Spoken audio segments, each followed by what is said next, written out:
Gus Miftah, Assalamualaikum. Oh, mic-nya masih kecil, Mas. Cek, cek, cek, cek. Apa dibalik mas? Kamu ngaji saya ngeson di situ. Cek, cek. Waalaikumsalam warahmatullahi wabarakatuh. Pripun pawartosipun Gus Miftah? Gimana kabarnya Pak Rektor? Oh, Sangat bahagia bisa berjumpa dengan Cak Hasan, Pak alhamdulillah. Rektor Unesa dan Bapak Ibu mahasiswa sekalian. Beli merica di tengah desa, Cakep. Gus Miftah datang ke Indonesia dengan membawa cinta. Alhamdulillah. Saya balas nggih Gus Miftah. Singkat, padat dan jelas. Biji selasih, biji semangka. Terima kasih Gus Miftah. Iya. Tuku bawang kleru merica. Wis kebacut sayang mung dianggap konco. Aduh. Berat niku Gus. Untuk santri milenial itu berat Gus. Makanya tadi saya ke sini Pak Rektor di WA sama jamaah. Tadi siang saya mau berangkat ke Malang. Kebetulan tadi siang saya ada acara dengan tadi maghrib acara dengan Mas Gilang Juragan 99. Saya di WA begini. Kiai, boleh nggak siang hari di bulan puasa kita kumur-kumur pakai kuah bakso? Ini loh, gitu kan. Nah, saya jawab, hendaknya siang hari di bulan puasa kalau mau kumur-kumur dengan sesuatu yang tidak memiliki rasa, apalagi rasa ingin memiliki. Iya.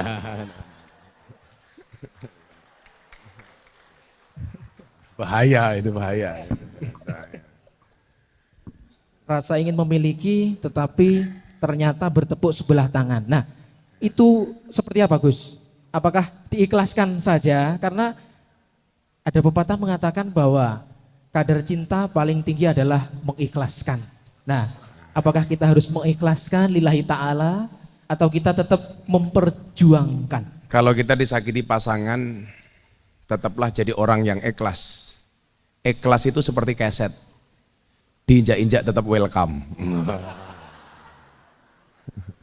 Bener ya, seperti keset, diinjak-injak tetap welcome. Dan ikhlas itu syaratnya adalah diam, karena kalau ngomong namanya iklan. Saya bersyukur Pak di luar hujan Pak, terus banget dari Malang ke sini. Tapi saya yakin hujan itu 1% cairan, 99 kenangan.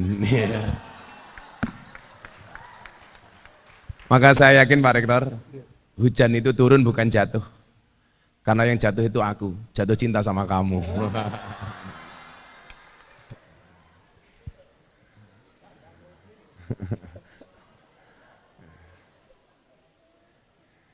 Nggih, luar biasa. Hujan Kami- itu tidak bisa memilih kepada siapa dia jatuh. Demikian juga kita manusia, tidak bisa memilih kepada siapa kita mencintai. Tapi yang perlu disadari adalah menikah dengan orang yang kita cintai itu pilihan. Tapi mencintai orang yang kita nikahi adalah kewajiban. Nah,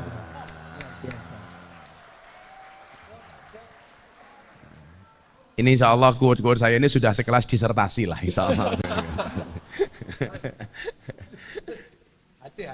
HC. Oh, HC, dokter honoris causa. Artinya dokter honornya kaos. Saya ada banyak pilihan Pak Rektor, mau dikasih dokter honoris causa termasuk dari satu perguruan tinggi dari luar negeri. Karena melihat metodologi dakwah saya terutama di lokalisasi dan klub malam. Kalau sedikit boleh cerita, saya dulu mendapatkan julukan presiden para pendosa itu dari mbak-mbak mucikari di Doli. Jadi saya masuk waktu itu, kita dikasih tulisan selamat datang Gus Miftah presiden para pendosa. Karena kedekatan saya dengan kelompok-kelompok margin seperti ini. Termasuk terakhir kemarin sebelum Ramadan saya membagi mukena 480 mukena untuk mbak-mbak PSK di Gang Sono Tretes Pasuruan.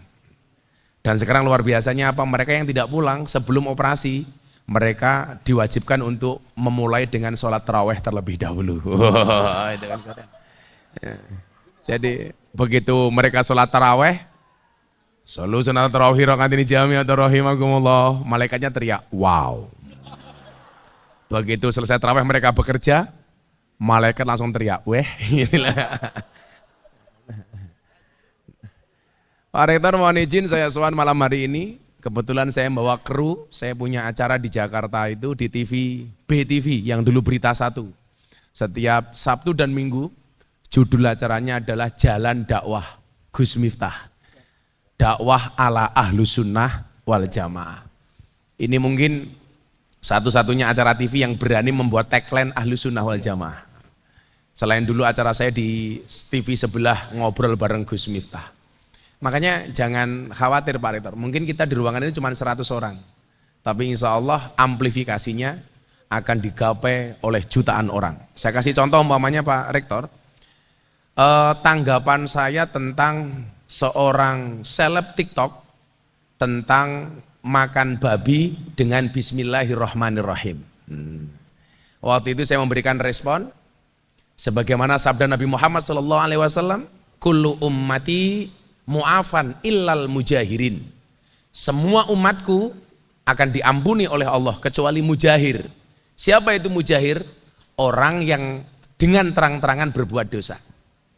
Allah sudah menutupi aib kita, tapi ternyata hari ini begitu banyak orang menampilkan kemaksiatannya. Maka Allah mempunyai sifat ya satar yang menutupi aib. Tapi ternyata aib itu kita umbar. Maka saya bilang, orang beribadah itu dipamerkan saja, kadang-kadang Allah nggak suka, apalagi orang bermaksiat.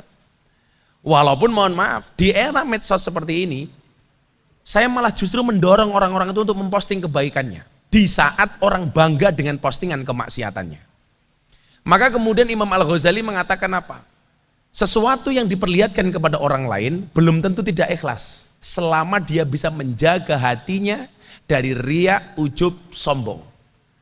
Maka kalau kemudian kita berbicara sedekah, sedekah itu boleh bil laili wan nahar, boleh malam, boleh siang, sirron wa alaniyah, boleh terang-terangan, boleh tersembunyi.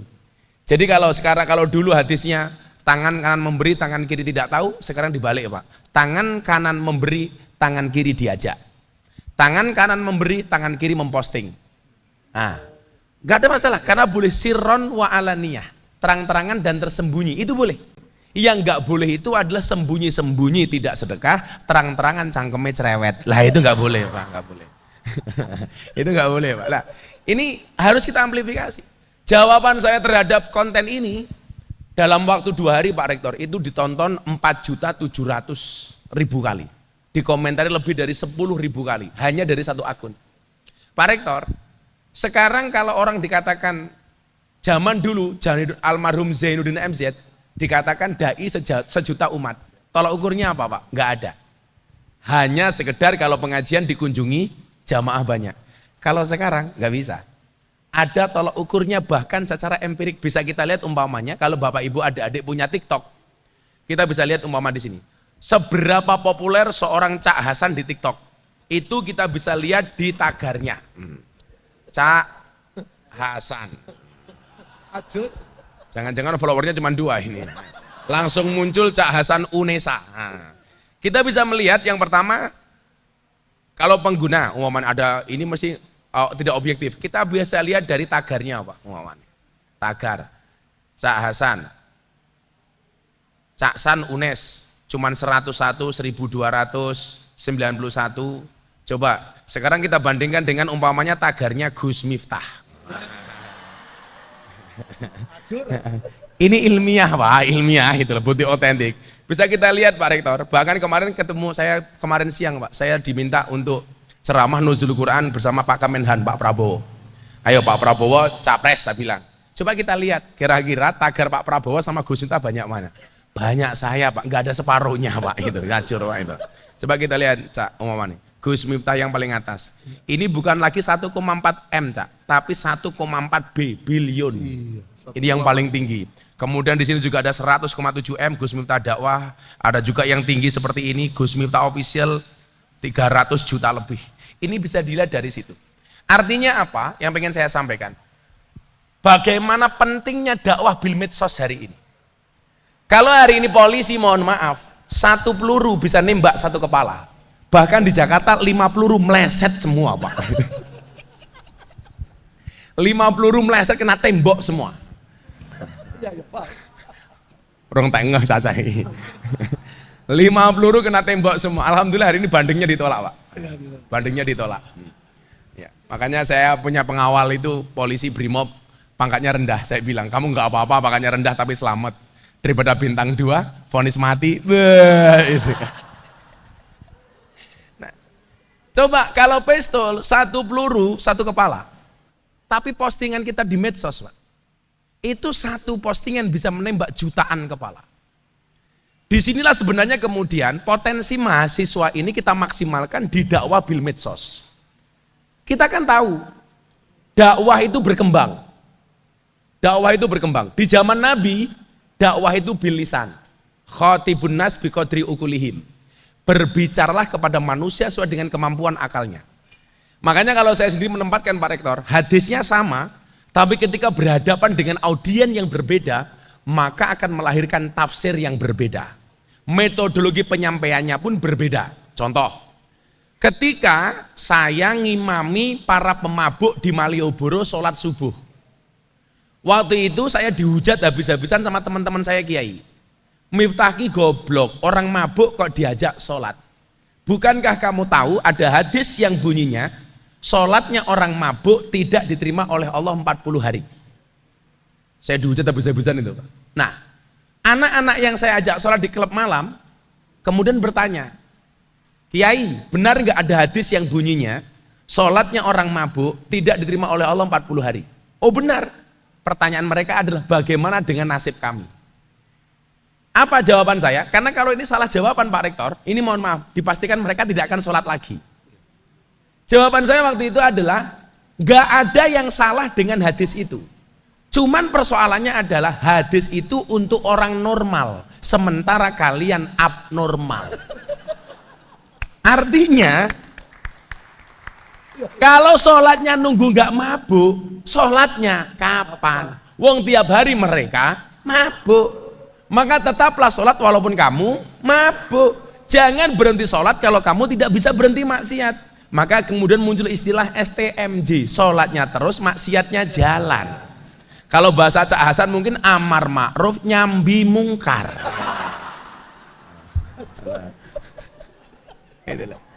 Nah, ini namanya apa? Khatibun nas biqadri ukulihim. Berbicaralah kepada manusia sesuai dengan kemampuan akalnya. Demikian juga saya menganalisa Pak Rektor. Saya itu kan kembali melanjutkan kuliah saya, kemarin saya membuat metodologi namanya Al-Mizah Al-Miftahiyah. Jadi fun learning ala Gus Miftah. Bagaimana kemudian menyampaikan value dengan berisikan 2 hal Pak Rektor. 1 edukasi, 2 rekreasi. Maka kalau Anda pengen menjadi pembicara yang menyenangkan adalah kamu lihat value yang kamu sampaikan itu isinya harus 2, edukatif dan rekreatif. Kalau hanya edukasi tidak rekreasi Pak, itu membosankan. Tapi kalau hanya sekedar rekreatif tidak edukatif, itu nggak ada bedanya dengan stand up comedy. Makanya dua-duanya ini harus kena. Makanya saya punya teori, orang itu kalau cerdas biasanya selera humornya tinggi. Contoh Gus Dur, orangnya sangat cerdas, maka selera humornya tinggi. Tapi kalau orang suka humor belum tentu cerdas. Contoh Tukul Arwana, umpamane. Coba betapa cerdasnya Gus Dur Pak Rektor. Jadi zaman Orde Baru itu Gus Dur pernah diawasi sama intelijen gara-gara Gus Dur dibenci Orde Baru. Dia tahu kalau rapatnya diawasi sama intelijen, maka Gus Dur mengatakan kepada para kiai, hatal minal an takallum bil lughatil arabiyah. Al-an takallum bil lughatil arabiyah. Mulai sekarang kita ngomong pakai bahasa Arab saja. Intelnya bingung, akhirnya dia pulang. Sampai kantor ditanya sama komandannya, Intel, apa tadi hasil rapat Gus Dur dan para kiai? Intelnya jawab, aman komandan, Gus Dur dan para kiai hanya saling mendoakan. Ya, nah.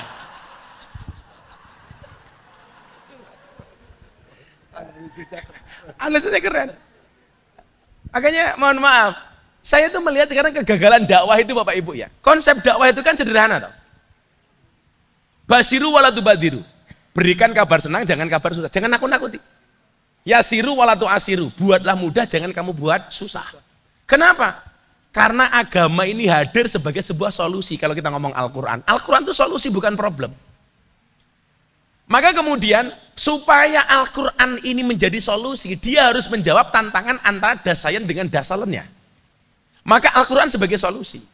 Lah saya sekarang melihat begitu banyak pendai itu kadang-kadang salah menempatkan dalil, Pak. Saya kasih contoh umpama nih. Ini misdalil menurut saya. Saya pernah mendengar khutbah di Bantaran Kalicode, Yogyakarta, di mana di situ mayoritas adalah kaum miskin kota, Pak. Khotibnya dengan bersemangat khutbah begini. Para hadirin sidang jamaah Jumat yang dimuliakan oleh Allah, hendaklah hidup kita zuhud. Apa itu zuhud? Tarkud dunya li ajil akhirah, meninggalkan dunia untuk mengejar akhirat. Ini menurut saya fatal, Pak. Ini sudah orang-orang miskin gak kuat makan. Dikasih dalil zuhud yang dia memberikan pengertian meninggalkan dunia untuk mengejar akhirat. Yo sak modare kere terus, Pak, gitu loh.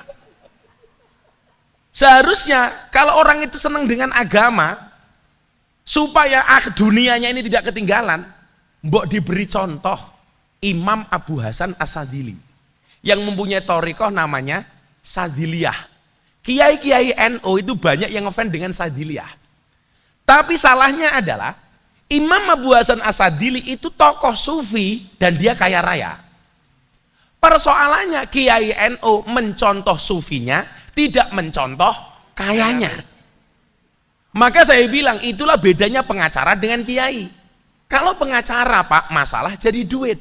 Kalau kiai, duit jadi masalah.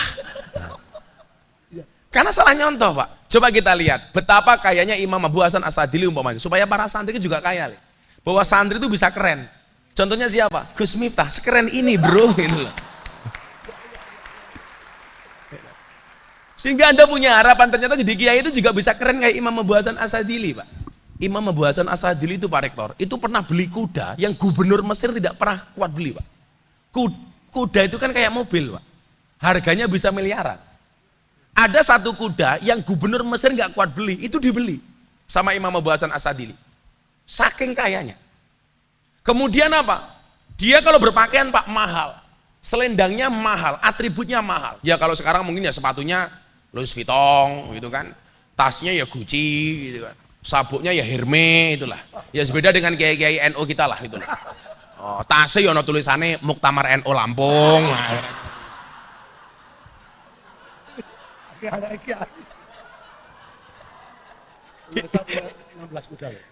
Ini kan UNESA punya 16 kuda. Ini kan keren itu. Sampai ketika selendangnya ini mahal, Pak. Ada santri yang memperhatikan Imam Abu Hasan As-Sadili. Dia punya kesempatan pengen membantai Imam Abu Hasan As-Sadili. Oh, ini kiai sufi kok bermewah-mewahan. Kok pakaiannya mahal, jamnya mahal, semuanya mahal. Akhirnya ketika sesi tanya jawab, sang santri tanya begini, Pak Kiai, Anda itu orang sufi. Kenapa selendang Anda mahal, baju Anda mahal? Berarti Anda tidak zuhud.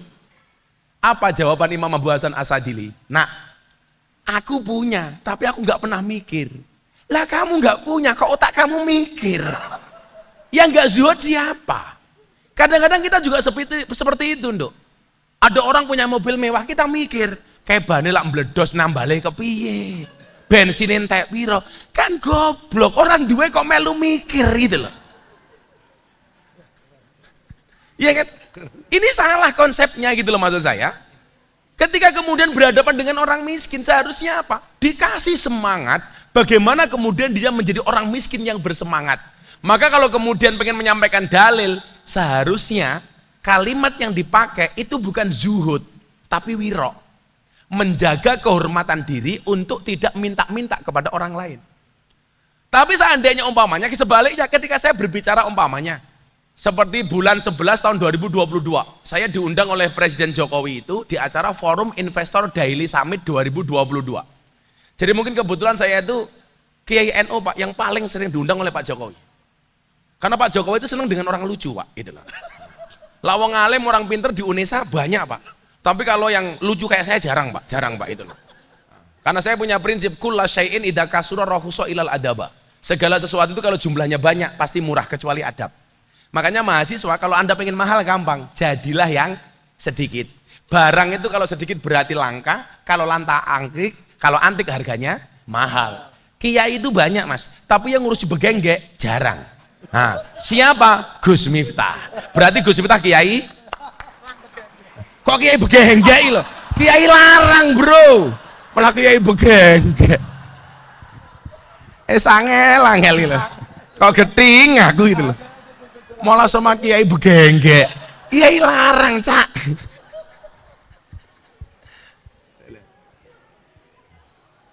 Enggak, maksud saya begini Pak Rektor, saya pengen anak-anak itu punya perspektif baru tentang dakwah lah, bahwa dakwah itu asik gitu. Dan hari ini kalian punya kesempatan yang sama untuk menjadi orang hebat, apalagi di era medsos seperti ini.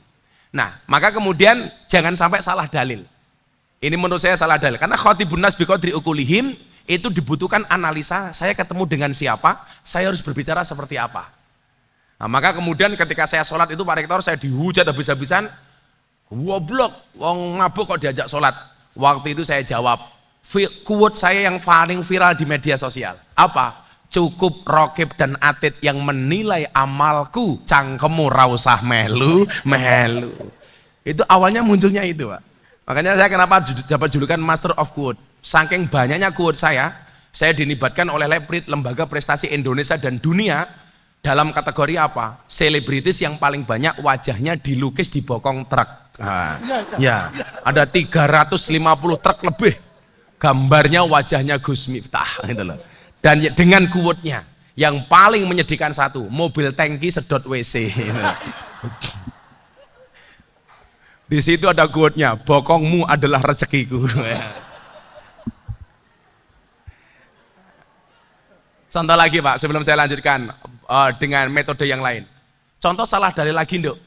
Coba, kemarin kalau Anda masih ingat, ada kejadian di TikTok di Jawa Barat, gagal menikah gara-gara ceweknya kurang seminggu minta mas kawin, sertifikat rumah. Awas hati-hati, sing lanang hati-hati gitu ya. Hati-hati. Ingat mas, sekarang cowok good rekening lebih menarik daripada yang cowok good looking. Iya, hati-hati. Hati-hati. Karena berangkat dari good rekening akan menjadikan wajah istrimu glowing. Dan di balik wajah istri yang glowing ada suami yang golong komeng.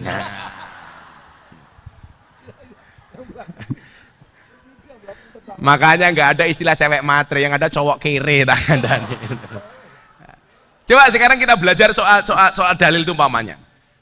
Coba Anda lihat hadis yang bunyinya perempuan yang paling baik itu adalah yang paling murah mas kawinnya.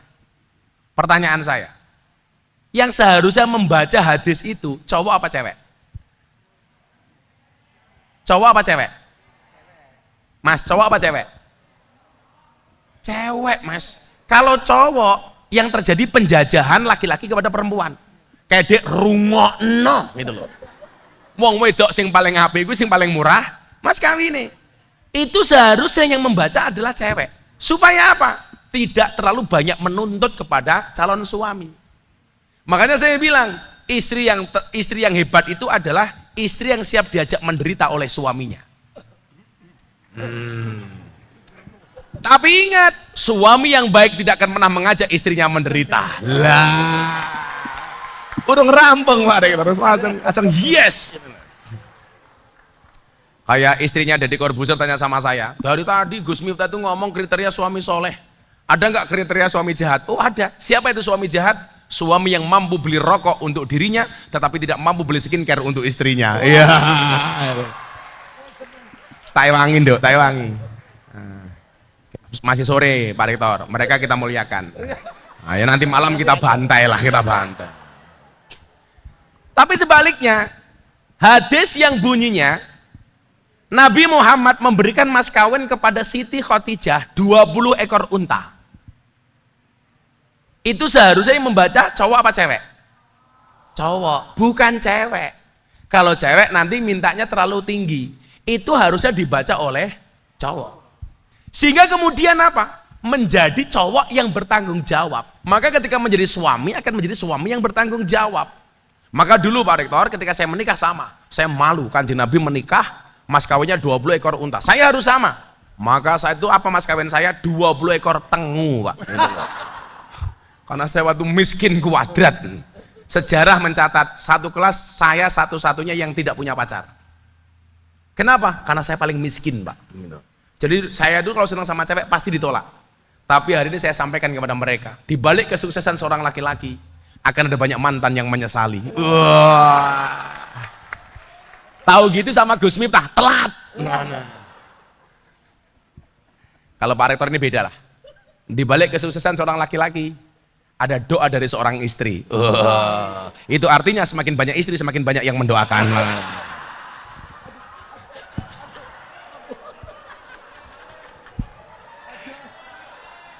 Santai Bu, Pak Rektor orang keren Bu.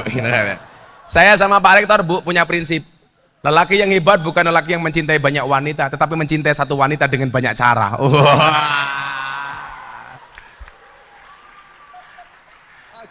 Kenapa saya ngomong seperti itu Bu? Karena direkam banyak kamera. Ngopi dulu Pak Rektor izin, selak dingin, karena saya punya prinsip kalau kopi panas harus diminum. Jangan pernah kamu sesali kopimu dingin. Kenapa? Karena ketika hangat tidak pernah kau hargai. Iya. Level sudah. Iki guru sastra memendase. Insyaallah. Saya itu seneng ngopi Pak Rektor.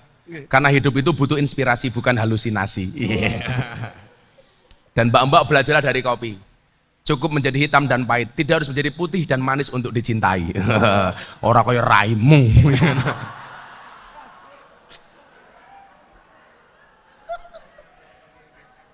Salah. Ini baru satu loh, baru betul-betul. Nanti kita habis ini tanya jawab lah, yang ringan-ringan aja. Makanya ini happy Ramadan di UNESA. Kemudian yang kedua apa? Dakwah itu berkembang lagi menjadi dakwah di zaman sahabat bil kolam. Sudah mulai nulis, tulisan. Maka hadis mulai dibukukan, Al-Quran mulai dibukukan. Itu terjadi sejak zaman sahabat. Makanya kalau hari ini orang mengatakan, wah kita nggak penting ngaji kepada kiai, kepada ulama, langsung kepada kanjeng Nabi. Sederhana saja. Kalau kamu mau ngaji kepada langsung kanjeng Nabi, mbok contohnya ngaji ala kanjeng Nabi. Kanjeng Nabi itu ummi. Artinya apa? Tidak bisa membaca, tidak bisa menulis. Karena metodologinya beliau mendengar dari malaikat Jibril alaihissalam. Itu artinya apa? Kalau Anda pengen mengikuti sama persis dengan kanjeng Nabi, jangan baca Quran. Karena zaman kanjeng Nabi belum ada Quran. Zaman kanjeng Nabi belum ada mushaf. Ini ada sejak zaman sahabat. Nanti panjang ini pembahasannya. Bil kolam dengan menggunakan tulisan. Nah, kemudian selanjutnya di zaman Wali Songo ketika masuk ke Indonesia, dakwah berkembang. Apa metodologinya? Bisakofah dengan menggunakan budaya. Dengan menggunakan budaya. Maka instrumen-instrumen budaya mulai kita kenal sejak zaman Wali Songo. Contoh umpamanya, kenapa orang NU itu Pak Rektor kalau habis adzan ada puji-pujian? Itu dulu adalah sebenarnya metodologi yang dipakai oleh Kanjeng Sunan. Jadi Wali Songo itu Pak Rektor, kalau membuat masjid biasanya itu di pinggir alun-alun Pak. Coba masjid-masjid lama itu Anda lihat rata-rata di pinggir alun-alun. Seperti Masjid Demak umpamanya. Kenapa di pinggir alun-alun atau lapangan? Karena Wali Songo sadar, kalau ada alun-alun biasanya banyak orang. Maka kemudian dibuat masjid. Orang dulu belum kenal dengan bangunan masjid. Maka bagaimana kemudian supaya orang tertarik masuk ke dalam masjid? Di dalam masjid biasanya dikasih gamelan. Makanya di Keraton Jogja itu masjidnya ada 2 gamelan yang selalu dibawa masuk dan dikeluarkan setiap sekatenan. Satu namanya Kiai Guntur Madu, nomor 2 Kiai Nogo Wilogo. Maka saya itu nggak bangga dipanggil Kiai. Kenapa? Karena gamelan juga Kiai. Bahkan di Solo, Kebo juga Kiai. Namanya Kiai Slamet.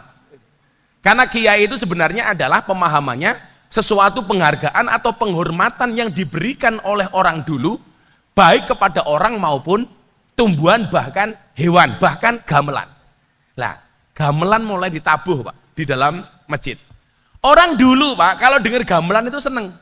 Makanya begitu gamelan mulai ditabuh akan mendatangi sumber suara.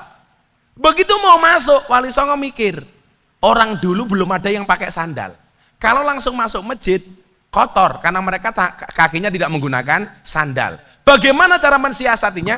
Kalau diperintah Pak itu pasti mereka mohon maaf mungkin tidak berkenan. Cara orang Jawa. Cara mensiasatinya adalah di depan masjid biasanya dikasih kolam kecil.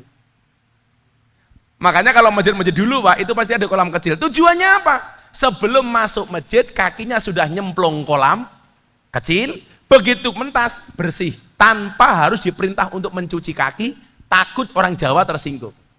Masuk masjid melalui kolam. Begitu duduk, mulai ditampilkan lagu-lagu yang didesain oleh Wali Songo. Contoh, berbicara soal kematian, berbicara soal toharoh, berbicara soal pemimpin, itu cukup menyampaikannya dengan menggunakan lagu. Berbicara tentang toharoh, kenapa? Karena setiap kitab fikih itu rata-rata dimulai dengan babu toharoh.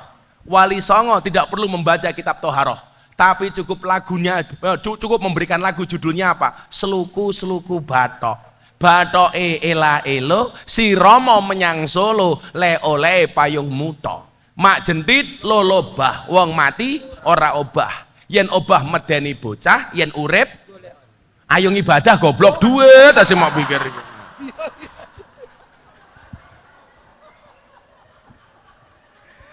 Orang golek duit, nganti rupamu kaya kotak infak nih. Ayo ibadah bro, ayo ibadah.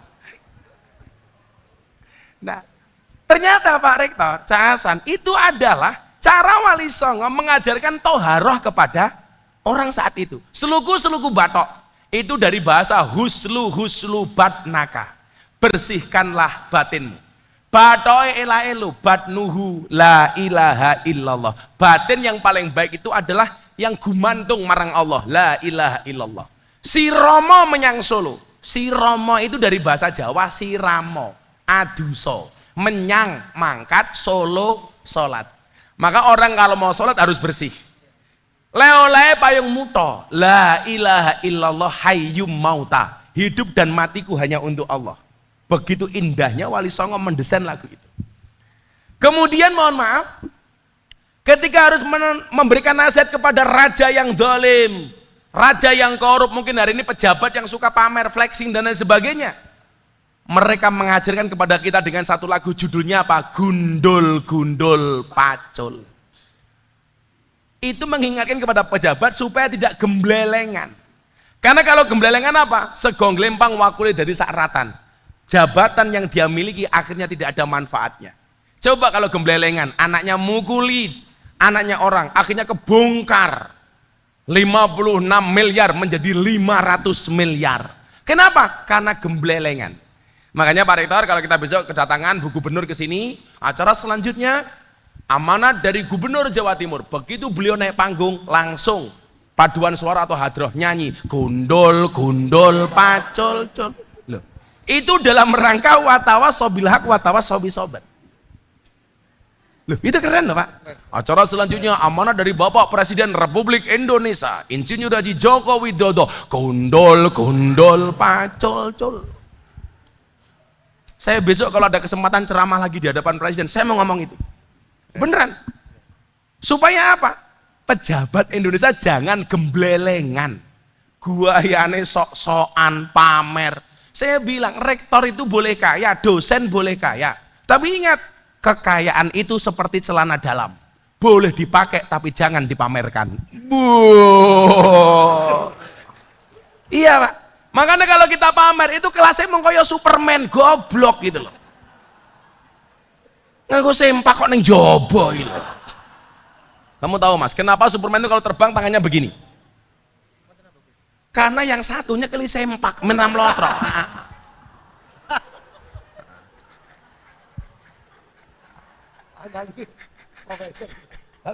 Kekayaan itu seperti celana dalam, boleh dipakai tapi nggak usah dipamerkan. Apalagi Anda pejabat, menyakiti hati rakyat Pak itu. Makanya kita diingatkan oleh Wali Songo dengan lagu judulnya Gundul Gundul Pacul. Kalau kemudian kita kaji dengan hadis, dengan ayat, ini panjang Pak, hebatnya Wali Songo menyampaikan sesuatu yang rumit dengan sangat sederhana dan simpel. Nah, lagi umpamanya membicarakan soal kematian, tidak perlu baca ayat qul innal mautal ladzi tafirruna minhu fa innahu mulaqikum tsumma turadduna ila alimil ghaibi wasyahadah fayunabbiukum bima kuntum ta'malun. Takut Pak orang. Wali Songo cukup menggunakan lagu, judulnya apa? Turi-turi putih ditandur ning kebon agung. Turi-turi putih sira kabeh tak tuturi. Wong ku yen wis mati dibungkus kain kafan rupane putih. Kamu semua saya nasihati, orang itu kalau sudah mati diberikan kain kafan, dibungkus dengan kain kafan warnanya putih. Mohon maaf, kain kafan warnanya putih hukumnya wajib apa sunnah? Sunnah bro. Jadi kalau kamu besok mati pengen kain kafan warnanya hitam, nggak boleh, nggak masalah, boleh saja. Paling malaikatnya teriak, wow pakai hitam siapa takut. Tapi boleh, sunnah itu kan, putih itu sunnah pak. Mbak-mbaknya pakai besok, aku pengen mati kain kafan warnanya ungu, boleh. Paling malaikatnya teriak, oh rondo itu kan. Makanya saya itu sering terbang ke Surabaya pak, karena Surabaya itu bandaranya paling disukai oleh pria, Bandara Juanda. Juanda. Itulah, karena memang hidup ini indah bila disertai dengan janda dan tawa. Apa Dok? Oh janda. Wira boleh. Kalau kamu menikah dengan janda, nggak usah bersedih. Lebih baik kamu menikah dengan janda, minimal dia jujur, sudah tidak gadis lagi. Daripada kamu menikah dengan gadis, tapi rasa janda. Wah!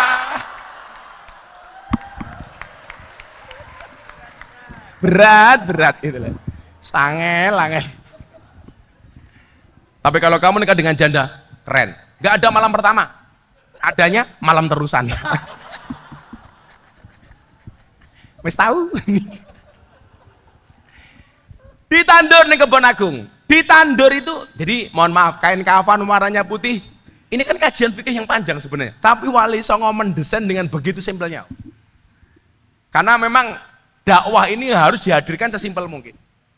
Nah, kalau saya punya cita-cita Pak Rektor, saya besok malah masuk alam kubur ditanya, hei Miftah, man rabbuka? Langsung saya jawab, kamu nanya. Oh, nah.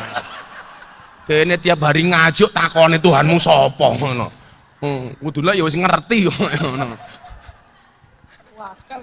Paling malaikatnya jengkel giyebuk cangkemmu miftir. Ndelala digebuk ndasku glundung. Malaikatnya bengok, "Toh, ganjel toh."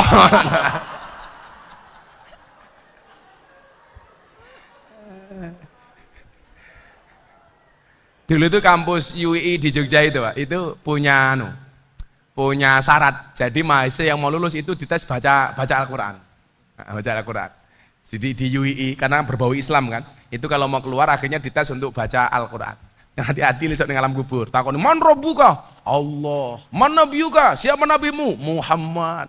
Terakhir takoni, "Ma kitabuka?" Apa kitabmu? Al-Qur'an. Bisa baca apa enggak? Kagak. Iya bok bro. Ditandur itu artinya apa? Dikubur. Kebon Agung itu artinya apa? Kuburan. Coba. Begitu indahnya desainnya Wali Songo itu. Kebon Agung itu kuburan. Lah, supaya ngerti kuwi kuburan, dikasih patok. Patok siji kuwi jenenge tenger. Kuburan kayak patoke loro, tenger. Loh, ternyata Pak ketika saya lihat, ini yono hadise, Pak. Al-mayyitu fi qabri kal gharik al-mughawwis yang tadiru dakwatan. Mayat itu di dalam kuburnya seperti orang yang terombang-ambing. Al-mughawwis yang membutuhkan pertolongan. Kan dengar-dengar, Cak. Yang tadiru dakwatan, yang menunggu doa. Talhaquhu min abihi. Doa yang diharapkan dari bapak ibunya, au min akhihi, atau dari saudara-saudaranya, au min sodikin lahu, atau dari teman-temannya. Wa idalahiqathu kanat ahabba ilaihi minad dunya wa ma fiha. Dan tatkala doa itu sudah diterima oleh si mayit, maka doa itu lebih disukai oleh si mayit daripada dunia seisinya. Wa anna hadayal ahya lil amwat ad-du'a wal istighfar. Karena sesungguhnya dia orang hidup kepada yang mati, doa dan istighfar. Hadis sepanjang itu hanya dibuat lagu oleh Wali Songo, turi-turi putih. Bisakofah, dengan menggunakan budaya. Nah, sekarang zaman now dakwanya apa? Bil medsos. Dengan medsos.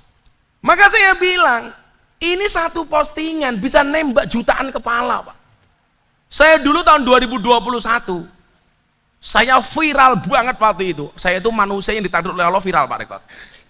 2018 saya viral ngaji klub malam lokalisasi. 2019 viral Deddy Corbuzier masuk Islam. 2021 viral, Gus Miftah ceramah di gereja. Diposting sehari sama Deddy Corbuzier, ditonton 7 juta kali. Miftah kafir. Saya jawab, "Ra masalah, syahadat meneh." Full. Lawang orang kafir 70 tahun membaca la ilaha illallah sekali itu terbakar kekafirannya, Pak. Masa tiap malam saya tahlilan dibilang kafir, kan goblok gitu loh. Kayak saya kemarin mengucapkan selamat Natal untuk sahabat saya Kristiani. Rayakan Natalmu dengan bahagia dan sukacita sebagaimana aku merayakan Idul Fitriku dengan bahagia dan sukacita. Orang bilang, hati-hati, kamu jadi Kristen. Siapa yang bilang? Kemarin tanggal 22 Desember saya mengucapkan selamat hari ibu, saya nggak jadi ibu kan? Ada saja. Tanggal 10 November saya mengucapkan selamat hari pahlawan, saya tidak jadi Avenger. Ya biasa aja gitu loh. Kok gampang amat mengkafirkan orang gitu loh. Kamu jomblo, selamat menikah, tetap jomblo.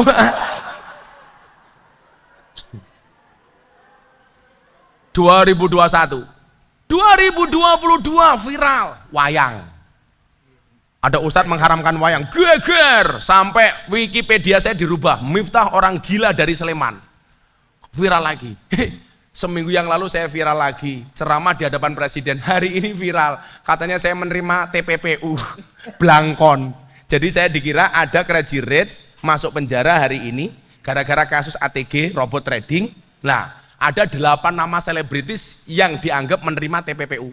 Raffi Ahmad, Atta Halilintar, salah satunya Miftah Maulana Habibur Rahman. Viral meneh. Ini wartawan tiap hari telepon saya, Gus minta tanggapannya. Bagaimana tanggapan Gus Miftah katanya menerima TPPU? Berarti kalau saya menerima TPPU dipastikan lebih kaya daripada Cak Hasan kayaknya ini. Ternyata bener Cak, saya hari ini pencucian uang. Saya tadi dikasih uang sama jamaah, basah saya cuci sekalian. Viral terus. Maka sebenarnya begini Pak. Kalau teori viral itu adalah, ternyata viral itu tidak bisa didesain, no design. Tapi viral itu adalah given. Given dari siapa? Allah. Makanya wa makaru wa makarallah wallahu khairul makirin. Sehebat apapun kita mendesain, desain kita kalah dengan desainnya Allah. Kalau memang orang itu viral bisa didesain, Pak, capres-capres itu seharusnya lebih viral dibandingkan saya. Mereka mohon maaf mengeluarkan uang yang tidak sedikit, pasang baliho di mana-mana, medsos dikuasai.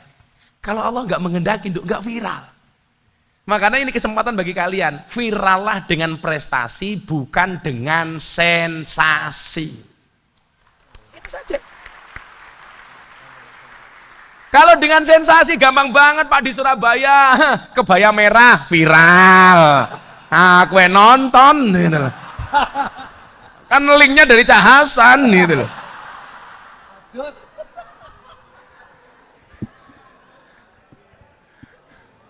Hati-hati ya, gunakanlah waktumu sebaik mungkin. Karena sedetik saja berharga, apalagi 19 detik. Loh, kok Cak Hasan tahu gitu lah. Tapi gara-gara 19 detik itu saya punya quote. Tidak hanya gajah yang meninggalkan gading, Gisel juga.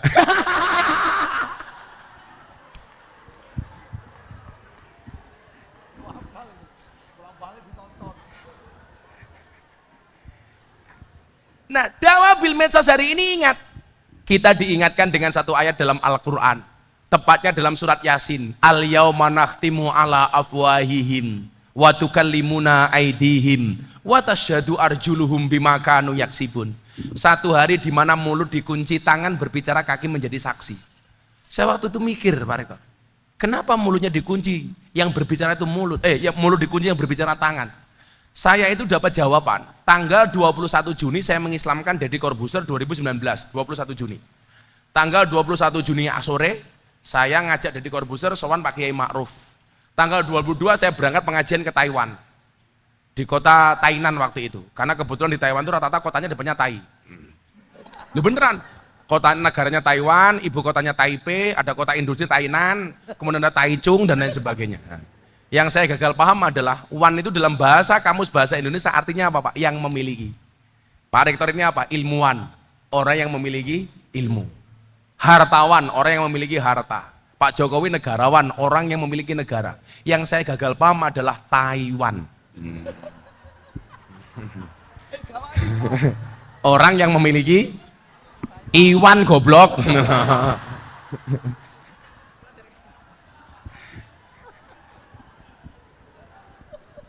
Tanggal 23 saya pengajian di Taiwan, di Tainan, 24 saya pulang. Di pesawat itu Pak, saya nggak bisa tidur. Kok reso turu ya aku. Akhirnya saya buka Quran, delalah mau Yasin saya. Di Yasin itu kemudian saya pas berhenti di kalimat ayat Al-yauma naqtimu ala afwahihim wa tukallimuna aydihim wa tashhadu arjuluhum bima kanu yaksibun. Kebetulan saya naik Garuda waktu itu. Lucu lagi tuh Pak, pramugari datang. Gus, ada yang bisa saya bantu? Saya bilang, Bu, boleh nggak saya dipanggilkan pramugari? Loh, saya pramugari Gus. Oh, maaf Bu, tak pikir mboknya pramugari.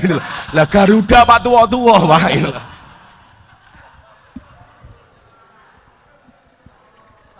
Jet. Tak pikir mboknya pramugari ya Bu. Ah, Gus Miftah gitu. Tuwek jadi pramugari ya. Saya mikir, kenapa mulutnya dikunci? Tangan berbicara, kaki menjadi saksi. Jawabannya hari ini Pak. Ternyata hari ini orang banyak berbuat dosa itu tidak menggunakan mulutnya, tapi menggunakan tangannya, menggunakan jempolnya. Dengan apa? Postingan-postingannya. Ini jawabannya ternyata. Makanya kalau dulu ada istilah, mulutmu harimaumu, sekarang apa? Jempolmu harimaumu. Jempolmu harimaumu. Jadikan medsos sebagai wasilah untuk mendapatkan ridho Tuhanmu, jangan sebaliknya. Jangan jadikan medsos sebagai wasilah untuk mendapatkan murka dari Tuhanmu. Nah, artinya apa? Dakwah bil medsos ini memposisikan Anda tidak harus menjadi seorang dai. Tidak harus menjadi seorang ustadz atau kiai. Tapi cukup menjadi orang yang mengamplifikasi kebaikan-kebaikan dakwah. Ada dakwahnya Cak Hasan yang bagus, kemudian kalian posting. Di situ berarti ada ajakan dakwah. Ud'u ila sabil rabbika bil hikmah wal mau'izatil hasanah, dengan cara memposting video-video keren itu melalui media sosial kita. Maka disitulah kemudian saya sering mengatakan dakwah itu bukan profesi, tapi apapun profesinya harus berdakwah, termasuk dengan menggunakan medsos kita. Ternyata jawabannya itu Pak. Al-yauma nakhtimu ala afwahihim. Hari ini yang akan banyak bertanggung jawab adalah jempol kita. Lo kayak saya itu dibully setiap hari, kayak hari ini pembulian di TikTok. Nama keren banyak, 8 orang. Tadi dilihat sama teman-teman, yang paling trending di TikTok soal TPPU nama Gus Miftah. Saya mau dihajar habis soal supaya kena mental. Lihat saja yang kena mental malah yang menghajar. Wong kaya ngene dihajar gitu loh. Saya itu Pak, puluhan ribu komentar tidak pernah membuat saya sakit hati. Kenapa? Karena komentarnya tidak pernah saya baca. Karena ketika merespon komentar seperti itu Pak, posisi saya seperti pohon pisang, punya jantung tapi nggak punya hati. Iya, orang usah digawa ning ati le. Makanya saya bilang, kalau ada orang membicarakan kejelekanmu kamu sakit hati, kamu yang salah. Kenapa? Karena kamulah yang memindahkan kalimat itu dari telingamu ke dalam hatimu. Kamu salah. Kudune kamu cuek. Cuek saja, Nduk. Maka saya bilang, adik-adik, mahasiswi, kalau kamu posting sesuatu, biasanya lebih banyak komentarnya apa like-nya? Like. Pasti lebih banyak like daripada komentar. Pertanyaannya, kenapa kalau kita posting sesuatu lebih banyak like dibandingkan komentarnya? Jawabannya adalah karena seberapa banyak pun orang yang membencimu dengan komentar-komentarnya, yakinlah di luar sana lebih banyak yang mencintaimu dari dalam hatinya. Wow. Tapi bagi jomblo ya beda. Kenapa lebih banyak like daripada komentar? Karena banyak orang cinta tapi tidak berani mengatakannya. Iya. Bro, gitu bro. Ayo kita ngobrol-ngobrol aja yuk. Silakan kepada teman-teman, Bapak Ibu hadirin yang ingin bertanya langsung dengan Gus Miftah, ayo persilahkan langsung bertanya tentang kejombloan, tentang hubungan, tentang apapun itu. Wah, dari sana satu, dari sana biar seimbang, satu-satu dulu. Ini aja, yang langsung tanya tak kasih hadiah, satu pertanyaan 200.000. Wah, dari tempat atau maju Gus? Maju sini dong biar kelihatan di ya. TV. Oke, saya cari 2 dulu biar seimbang. 1 putri, 1 putra. Ada? Oke, monggo. dari sisi selatan dan sisi utara. Monggo, Ibu Herma dan juga teman-teman nggih. Ibu maju, Bu. Nggih, maju. Teman-teman juga agak maju ya. Nah, nggih. Nggih.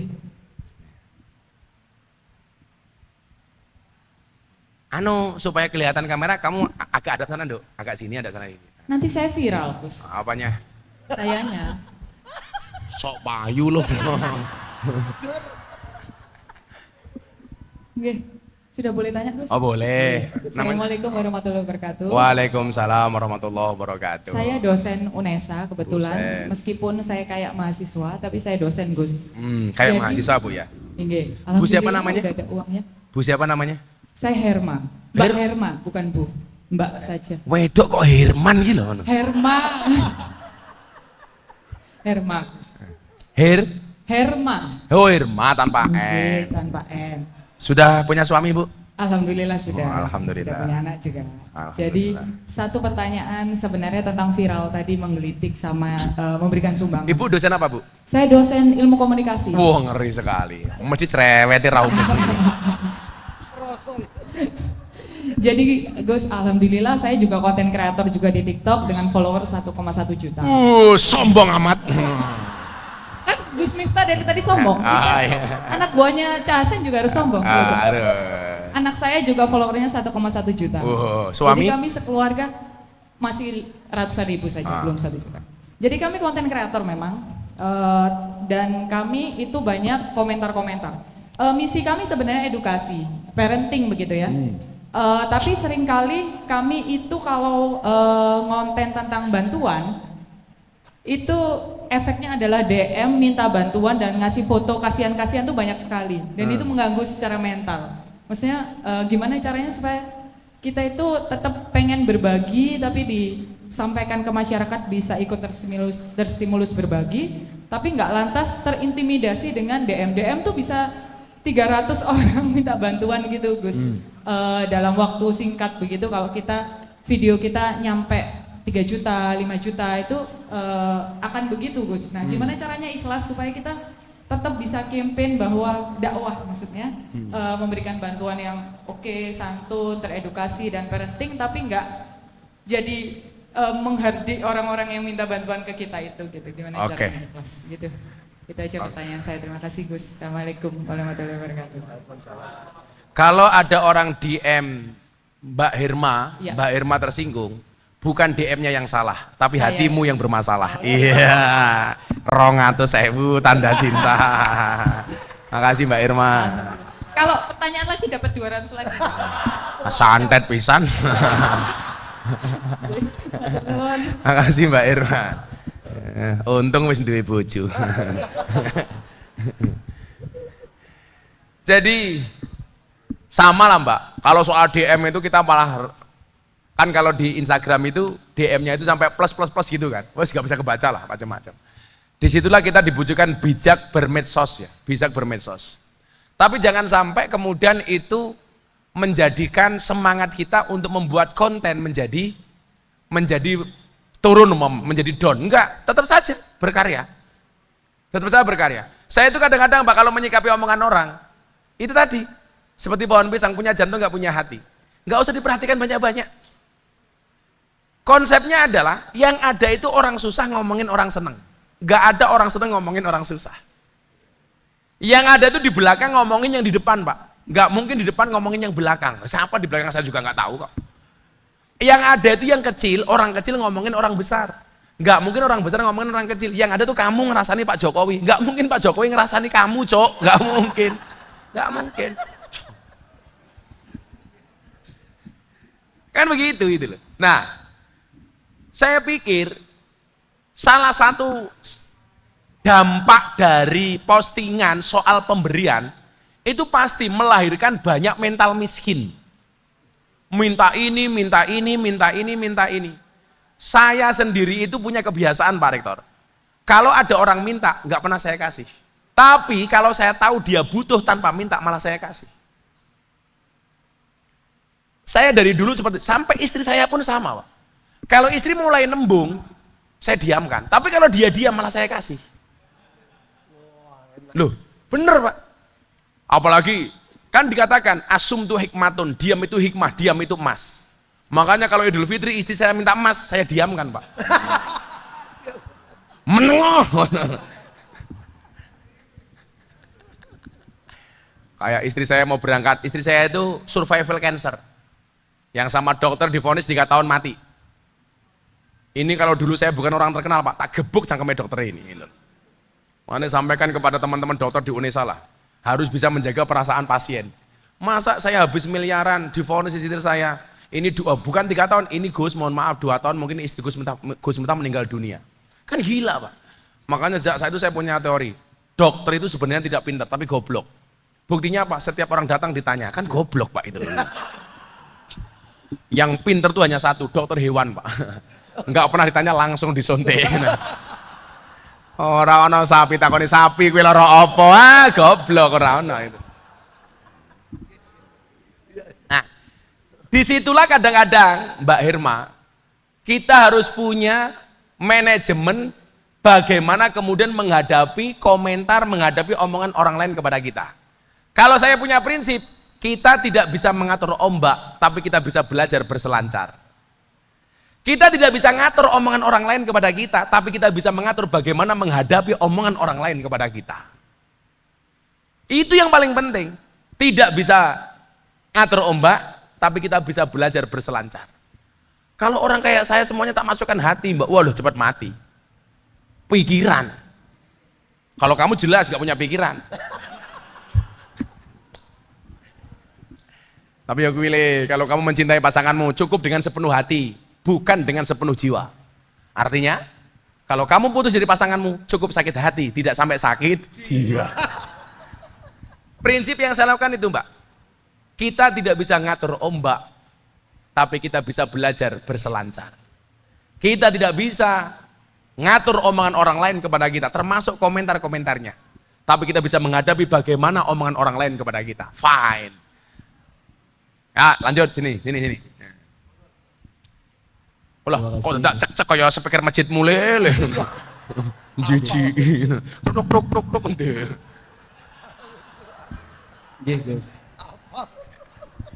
Apal ciri deh, santrinya banyak. Oh, kelasnya UNESA loh. Kok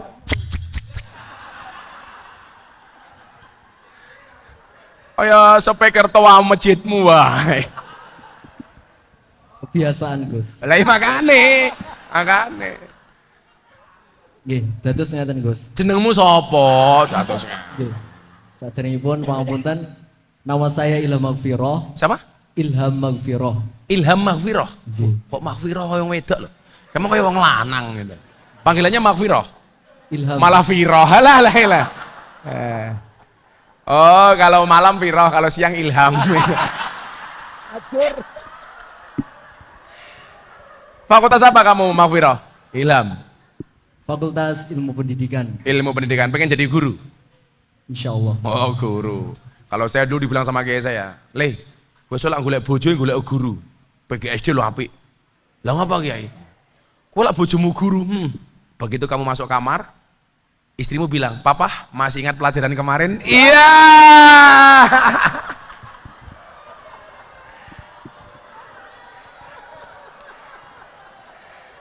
Kamu sebagai suami jawab, "Lupa mama." Nah, istrimu pasti bilang, "Ayo papa, ulangi lagi ya."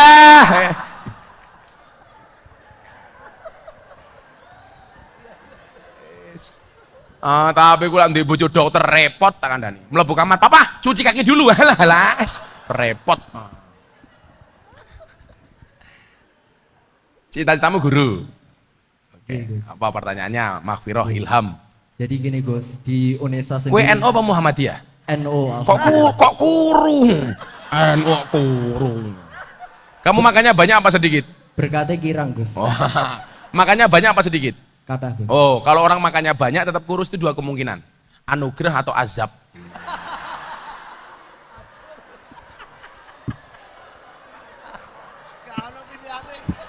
Alhamdulillah keturunan Gus. Oh, keturunan. Nah, oke. tapi dia berkumis. Mbak-mbak, mahasiswa coba Anda lihat, dia cowok berkumis. Kalau kamu semua punya suami berkumis, pertahankan. Fik dia lele bukan buaya ya.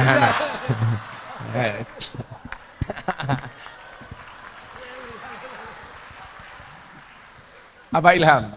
Terus ngeten Gus. Di UNESA sendiri kan mahasiswanya beragam agama. Nah, jadi kita sebagai Islam yang rahmatan lil alamin, bagaimana cara terbaik untuk mempromosikan dialog antar agama dan toleransi di antara masyarakat di UNESA sendiri? Begitu Gus. Kamu berbicara toleransi ya? Pak Rektor lihat, saya besok tanggal 18 Pak Rektor, saya hadir di sebuah gereja besar di Yogyakarta. Acaranya namanya dialog dialog Gus Miftah dengan 200 pendeta di GKI Gejayan.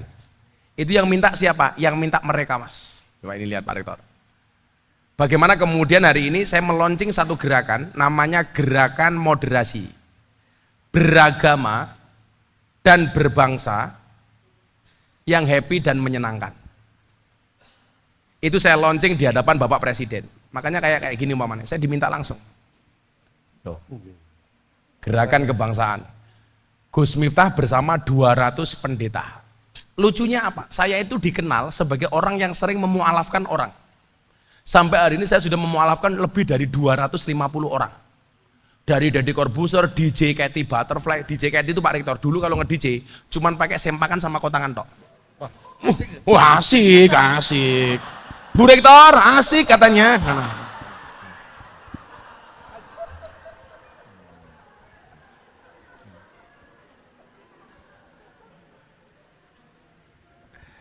DJ Katy Butterfly. Terus banyak hal lah, termasuk beberapa orang yang sudah murtad kemudian keluar lagi. Tania Indonesian Idol itu murtad dari tahun 2011, ketemu saya 2021 kembali masuk Islam. Tapi ada survei yang dilakukan di Kalimantan, di Sulawesi, di Medan, 9 kiai yang paling dianggap toleran oleh umat Kristiani. Saya yang paling muda. Yang lainnya ada Gus Dur, ada almarhum Kiai Haji Muzadi, kemudian ada Buya Syafi'i Ma'arif, ada Kiai Haji Zainuddin MZ, Profesor Dr. Kiai Said Agil Sirot, Profesor Quraisyab, salah satunya saya, Miftah Maulana Habibur Rahman. Tapi lucunya, mereka senang dialog dengan saya. Pertanyaannya Gus, kok bisa? Iya. Saya punya banyak sekian alasan kenapa mereka itu bisa menerima saya. Pak Rektor, kampung saya itu 60% Katolik. Selatan rumah saya rumahnya pengurus gereja, utara saya kuburan. Dan Ilham tahu seumur hidup saya tidak pernah bertengkar dengan tetangga utara saya. Gak pernah sama sekali. Nah, ketika ngomong kebangsaan, saya bilang begini. Ini saya itu sebenarnya punya program Pak. Punya program namanya Orasi Kebangsaan. Setiap bulan saya ada 6 jatah 6 kampus atau 6 sekolah. Karena berangkat dari survei di Jawa Timur, 37% mahasiswa dan pelajar di Jawa Timur terpapar paham radikalisme dan intoleransi. Saya pernah diskusikan dengan Ibu Gubernur. Saya pernah diskusikan dengan beberapa menteri di Jakarta. Ngeri sekali Pak, di Jawa Timur. Ternyata mereka terpaparnya melalui apa? Melalui medsos. Mengikuti kajian yang salah. Sehingga mereka jadi salah paham atau pahamnya salah. Nah, maka yang perlu kamu lakukan yang pertama begini nak. Saya sering mengatakan begini. Konsep toleransi ala saya itu. Indonesia itu terdiri dari 17.000 pulau lebih. 1.700 suku bangsa. Ada 739 bahasa. Ada 6 agama. Islam, Kristen, Hindu, Katolik, Buddha, Konghucu. Maka saya bilang, Indonesia itu rumah besar yang memiliki 6 kamar. Saya meyakini orang Indonesia akan baik-baik saja selama orang Indonesia kembali ke kamarnya masing-masing. Yang menjadi masalah adalah ketika kita kembali ke kamarnya orang lain, bahkan tidur di kamarnya orang lain, bahkan mungkin ngompol di kamarnya orang lain. Selama kembali ke kamarnya masing-masing tidak akan pernah terjadi masalah. Makanya salah satu ucapan saya Natal yang paling viral dan itu diposting di akun Kristen Kehendak Tuhan, ketika saya mengatakan apa? Sebagai tetangga, saya mendorong umat Kristiani untuk masuk gereja, beribadah di dalamnya. Kenapa? Karena gereja itu sarana dan fasilitas untuk menjadi orang soleh atas kekristenannya. Sehingga orang Kristen menjadi baik. Sebagai umat Islam, saya mendorong umat Islam untuk masuk ke masjid. Kenapa? Karena masjid itu sarana untuk menjadi soleh bagi orang Islam. Supaya menjadi orang yang baik. Kalau orang Kristennya baik, orang Islamnya aman. Kalau orang Islamnya baik, orang Kristennya aman. Kalau orang Kristennya baik, orang Islamnya aman, Indonesia aman. Maka ingat, beda agama di Indonesia bukan musuh, tapi partner dalam kebaikan. Sikap saya seperti itu, Pak, itu dianggap terlalu toleran. Bahkan ketika saya ceramah di gereja waktu itu acara peresmian gereja, mereka bilang apa? Mereka bilang apa? Miftah toleransinya kebablasan. Jawaban saya sederhana, yang kebablasan bukan toleranku, tapi cangkemmu. Komentarmu, Pak. Anda tahu gara-gara saya ceramah di gereja itu satu keluarga ateis dari Belanda masuk Islam, Prof. Satu keluarga dari Amerika masuk Islam. Mereka mengatakan apa? Gus Miftah, I will to be a Muslim. Saya tanya, do you know about Islam? No, I don't know about Islam. If you don't know about Islam, why you will to be a Muslim? Jawaban mereka apa? Because your Islam is enjoy, relax, and happy. Saya pengen masuk Islam karena Islam Anda itu asik, happy, dan menyenangkan. Relax. Maka saya bilang, agama itu hadir sebagai solusi, bukan problem.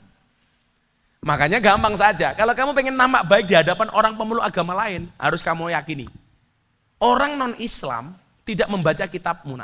Orang non-Islam tidak membaca hadismu. Orang non-Islam tidak membaca Quranmu.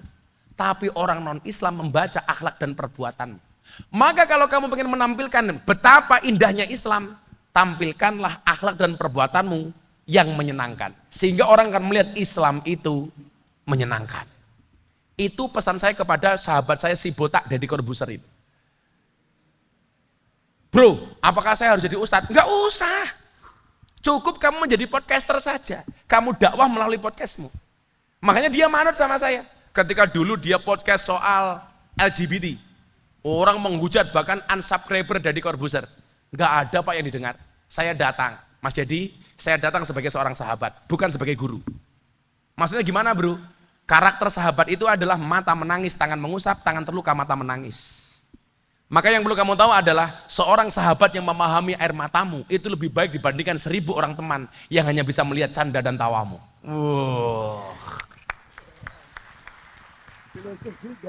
Akhirnya apa Pak? Saya nasihati, di take down Pak. Jadi kalau kamu ingin menampilkan Islam itu yang baik, ya gampang. Tampilkanlah akhlakmu, tampilkanlah etikamu yang baik sehingga orang Islam akan menganggap dirimu baik. Tapi kalau orang Islam sendiri kasarnya minta ampun, ada restoran buka siang hari, takbir, Allahu Akbar, tutup restoran. Jelek Pak Islam Pak. Kalau saya sama Cak Hasan ketemu restoran buka, bukan takbir tapi traktir. Bulan Ramadan kok minta dihormati. Saya sebagai orang berpuasa tidak pernah minta untuk dihormati. Kenapa? Karena puasa itu justru melahirkan pribadi yang terhormat. Kan begitu. Orang puasa tidak minta dihormati, tapi melahirkan pribadi yang terhormat. Maka kenapa orang puasa itu mulutnya bau? Karena bulan puasa yang perlu ditutup bukan restorannya, tapi cangkemnya. 200.000. Aku tahu, kamu anak kos, lumayan. Oh, anak pondok, ya. Sombong amat. Kayak rambut ini diapake, saya oh malah gini. Guys, kamu gosok bojomu ayu. Rondo anak 15. Yuk kita selawatan yuk, bombong ini. Ya. Joko tingkir, tapi selawat tak ganti selawat NKRI. Bisa nabi rawi. Kamu anak-anak hadrat itu semangat le, sok takoni. Kamu pekerjaannya apa? Oh, penerbang. Pesawat apa? Hadroh Airline. Insya Allah saya besok masuk surga sama Cak Hasan. Sing ngawal bocah-bocah hadroh, amin. Neng yo kuwi aku karo Cak Hasan kelon karo bidadari awakmu hadroan tok. Keteplak.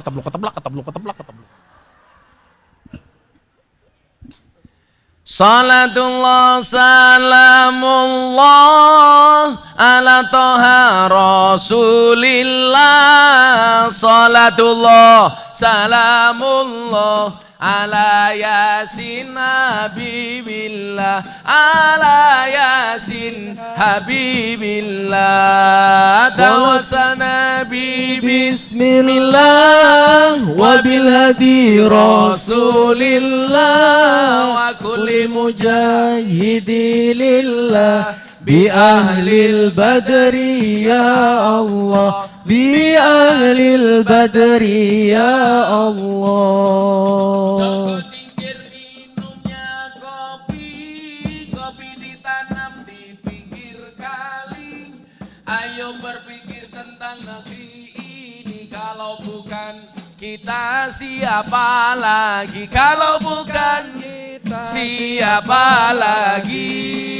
Salatullah salamullah ala toha rasulillah, salatullah salamullah ala yasin habibillah, ala yasin habibillah.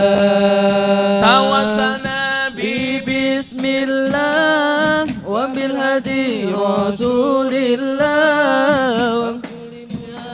bilillah di ahlil badri ya Allah, di ahlil badri ya Allah. Jalan-jalan di pedesaan, desanya aman bersih terjaga, sucikan hati tetapkan iman, merah putih melekat di dada, merah putih melekat di dada. Salatullah salamullah ala toha rasulillah, salatullah salamullah ala yasin habibillah, ala yasin habibillah. Tawassalna bi bismillah wa bil hadi rasulillah wa kulli mujahidi lillah bi ahlil badri ya Allah, bi ahlil badri ya Allah. Minum kopi rasanya nikmat, beli sirkaya di tengah desa. Mari ngaji dan bersolawat dari UNESA untuk Indonesia, dari UNESA untuk Indonesia.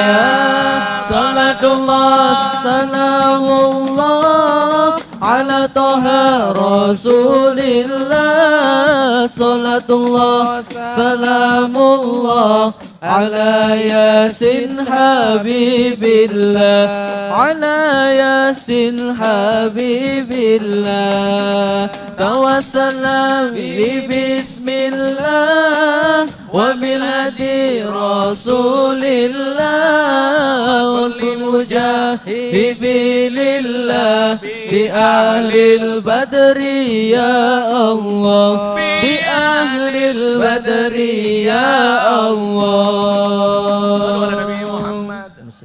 Kamu UNESA ngundang Gus Miftah, Rektor Cak Hasan lumayan gagah, tapi sayang senajan gagah, bojone ora nambah-nambah.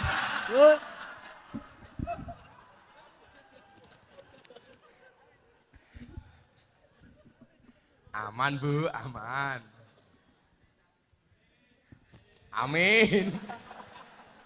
Pak Rektor suka mobil tua, mobil antik gitu suka ya? Nah, ingat Bu, suami itu cowok itu kalau punya mobil tua, pasti dia setia. Kenapa? Karena pada dasarnya yang tua itu dirawat bukan diganti. Iya. Tapi boleh ditambah.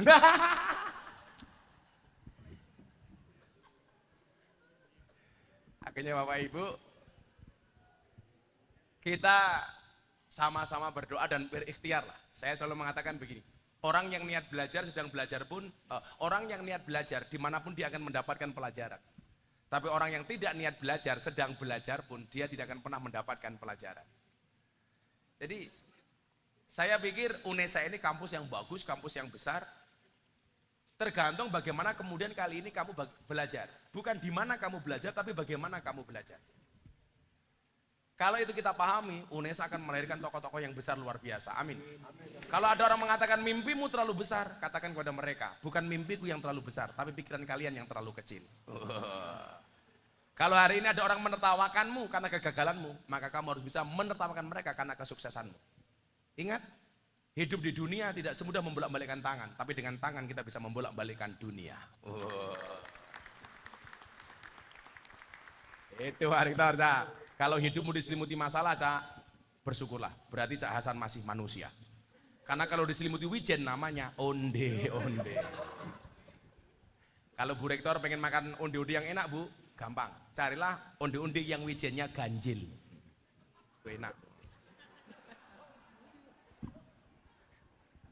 Hitung dhisik. Bismillahirrahmanirrahim. Allahumma shalli ala sayyidina Muhammad wa ala ali sayyidina Muhammad. Alhamdulillahirabbil alamin. Allahumma inna nas'aluka ridhaka wal jannah wa na'udzubika min sakhatika wan nar wa ajirna minan nar ya mujir. Allahumma ya mujir ajirna minan nar. Allahumma ya mujir ajirna minan nar. Allahumma ya mujir ajirna minan nar. Allahumma ja'alna fi hadhihi lati sahril sarifatil mubarakati minas su'adail maqbulin wal ja'alna minal asyia'il mardudin. Allahumma rabbana taqabbal minna salatana wa siyamana wa qiyamana wa qira'atana wa ruku'ana wa sujudana wa tahlilana wa tasbihana wa tahmidana wa tadarru'ana wa takhassuana wa ta'budana ya ilahana ya rabbal alamin. Allahumma innaka afuwun karim tuhibbul afwa fa'fu anna ya karim. Allahumma innaka afuwun karim tuhibbul afwa fa'fu anna ya karim. Allahumma innaka afuwun karim tuhibbul afwa fa'fu anna ya karim. Rabbana amanna bima anzalta wa taba'na rasul faktubna ma'asyahidin walhamdulillahi rabbil alamin. Cak Hasan, matur nuwun. Sivitas Akademika Unesa matur nuwun. Ingat, tetaplah berbuka dengan yang setia. Kenapa? Karena yang manis kadang banyak bohongnya. Terima kasih. Assalamualaikum warahmatullahi wabarakatuh. Waalaikumsalam warahmatullahi wabarakatuh. Matur nuwun Gus Miftah, wejangan, nasihat, tausiahnya. Kami seluruh Sivitas Akademika Unesa ngaturaken matur agung panuwun nderekaken kundur mugi-mugi jika ada sumur di ladang, bolehkah kita? Oh, nopo nek ngoten nggih. Nopo? Kalau ada umur panjang, tak kasih satu lagi. Melupakan Allah itu dosa. Melupakan orang tua itu durhaka. Melupakan UNESA mana bisa. matur nuwun Gus Miftah. Jika ada umur panjang, semoga kita dapat berjumpa kembali, bersenda gurau kembali, dan mendapatkan wajangan-wajangan kembali dari Gus Miftah.